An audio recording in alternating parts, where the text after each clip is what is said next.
welcome back to Afternoon Live.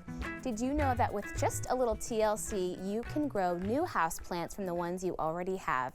Here to share just how easy it is, we welcome back the co-author of How to Plant a Room and Grow a Happy Home, Erin Harding. Happy Friday, it's great to see you. Hey Hannah, thanks for having me again. And happy summer. I'm loving all of this. It's great, isn't it? All the plant things. I know. Well, and what's great about houseplants though is that it's kind of year round, right? It's not, there's no seasonality to it. You can have houseplants all year long. And we can nurture them. And you can. And so I'm going to teach you actually how to make more plants from the ones you already have. Amazing. This is so funny. I always see people in my online neighborhood groups swapping little plant starts. It's so sweet. It is so sweet. Because plants can be expensive these days. So if you have something that's rare or unusual, it's really fun to trade. So we're going to do water propagation today, which I would say is the most fail-proof way of propagating. Love that. You don't need to know a whole lot about plants or anything like that. And what's great is that I would say it's about a 98% success rate in my experience. So it's pretty much all levels can do this type of propagating. So we just need a couple of supplies here. So we need some clean scissors. And we need vessels. It can be whatever you want. It can be glass, it can be plastic, whatever. But I would say just make sure you have room temperature water. Okay? Good place to start. So we are going to do some vining or trailing or climbing type of plants. This is the easiest way for me to show you where to propagate. Oh, I see.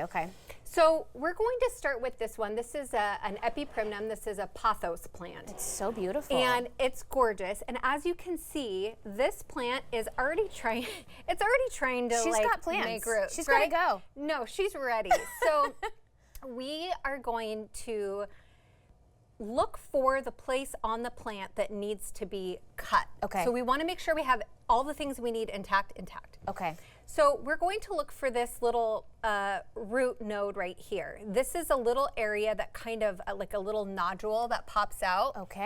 So when we look at that, we want to cut right below that. So you'll find it wherever it is on the stem, and then we're going to cut right below that. And I would say just like maybe a quarter of an inch or so.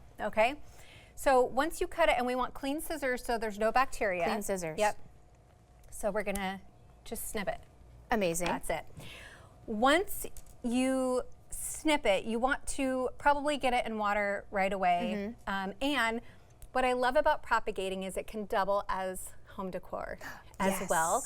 So I have this fun little, there's just a bunch of little posy vases here, and they're so I adorable. like to put them on a little tray. It kind of keeps them connected.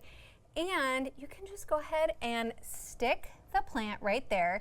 You want to make sure that the node we were talking about, that part needs to be covered by water at all times. So if we start to lose water levels, we'll just keep filling it. That's what to watch for though. The other thing we want to watch for is if the water gets kind of gross or mucky or whatever, we'll just dump it, refresh new water in there. That can happen about every 2 weeks or so.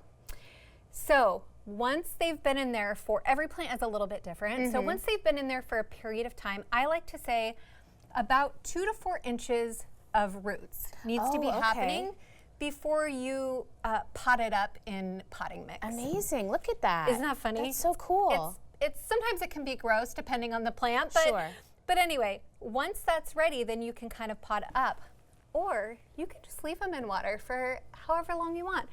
My mom has some Monstera cuttings right now that I think have been in water for well over a year. Oh wow! Do you just keep getting a bigger vessel? You can, or I mean, there's plenty of room for roots in here, right? So they won't go crazy. No, they're not going to go nuts. But if you start to see that we're losing a little bit of room, then you can get a new one. Amazing. Do you think you can do it? I have been listening closely. I am ready to be put to the test. So we have a couple of different plants here. We have a Monstera. This is the one with the cool little fenestrations here. So cool. And then we have a philodendron over there that is a silver sort. It kind of has like a really cool silver I'm going to feel sad to cut them. They're so pretty. It's okay. Don't feel sad because we're making more. We're the circle of life. Right. That's what we're doing. We're moving forward. Okay, so you have your scissors, right? I have my scissors. Do you remember where to cut? I see. Is this what I'm looking for? This little teeny tiny nodule here? And you said not too far, only about a 1/4 inch below. and I have clean scissors, and I'm making my cut, and I have my room temperature water ready, and I'm going to place in the water. Okay, so that's perfect. And now what will happen is this will kind of just like scab over, kind of, and it will still keep growing. Okay. So we don't have to worry about the mother plant at all. And then if you want to do the next one there, one more cut there. Should I go on one of these big? Yeah. What if you have, like, this has a little fork here? Would you want to get both of these or no? Yep, so here, cut that and I'll show you what to do. Okay. Oh no. Okay. Okay, so this is what you can do on this one. You can either keep it as is, or you can break it in half and just keep one to allow the only one will really take root. Okay. So either way. But we have space for her. Yeah, and so how cute is this? You could keep going. So sometimes I like to wait until I have a lot of propagation I can do.